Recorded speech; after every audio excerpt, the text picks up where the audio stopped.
2016, President Trump campaigned on many things. He made all kinds of promises, and I'm going to change this, I'm going to change that, and one of them was Christmas. I am a good Christian, he said, and I'm going to bring back Merry Christmas. That verbiage should be used by all. Merry Christmas. Hey, hey, ho, ho, ho. Merry Christmas to you. But you know what? He keeps his word, and it's kind of spreading everybody in stores. People are saying it. Merry Christmas. I was in a store yesterday. Merry Christmas. Kind of nice to be having that happen again. In Canada, that's another story. You got the private snake there, that he is such a mess. He's a walking disaster. Let me tell you, he now was appointed a minister. There's a lot of ministers in his government, and he's added some more to it. And this minister's title is the Minister of Middle Class Prosperity. What the heck is that?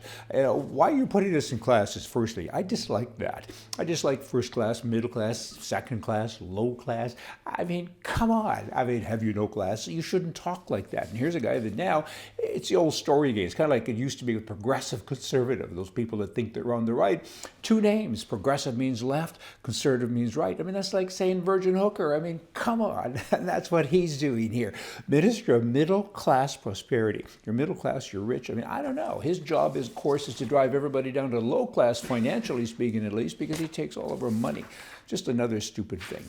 Okay, jobs in Calgary and Edmonton, all places in Alberta, they're getting pounded because of that same prime mistake. The guy that doesn't know what to name things, same guy that doesn't even know how to name a bathroom at any event. Back to this, there's been like a lot of jobs recently just in Calgary. Just the other day, 1,000 jobs lost in one day. Apparently, there's upwards to 200,000 jobs that have been lost, and what are you going to do about that? I don't like interference from government ever, but you know, the free enterprise system, sometimes it needs a little nudge. I don't like legislation. I like education.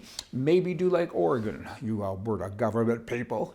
Go to the oil companies and say, hey, for the next 2 or 3 years, let's get rid of self-serve gas stations. I mean, how many gas stations are there in the province? Many. And like Oregon, you can't self-serve. We have to hire people. So I know you're getting beat up already, but we're going to help. When I'm talking about beat up already, I mean the oil companies. We're going to make it better. So in the meantime, work with us to make our province better, create a whole bunch of jobs, because the feds, they're against us. They don't like us. We're white, we're Christian, we're all those things they don't like, and we have oil. They don't like that either. Canadian police, jumping, keep up with me. Still Christmas too, son of a gun.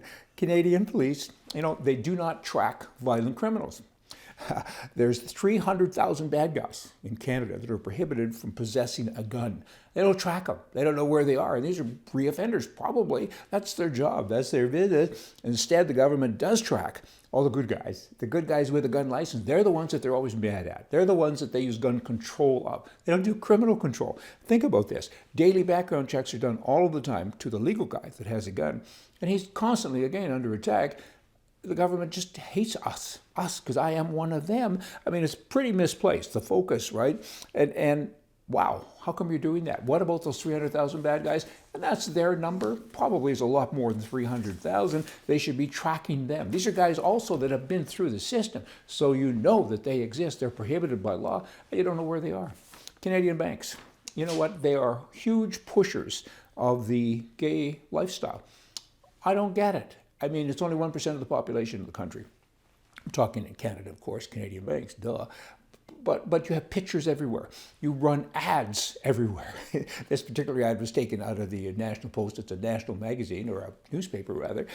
Why are you doing that? I mean, you're decorating the TD Bank, the Bank of Montreal, when you're standing in line, their TV screens are all about, you know, men hugging men and women hugging women. And why? I mean, acceptance? We already have that.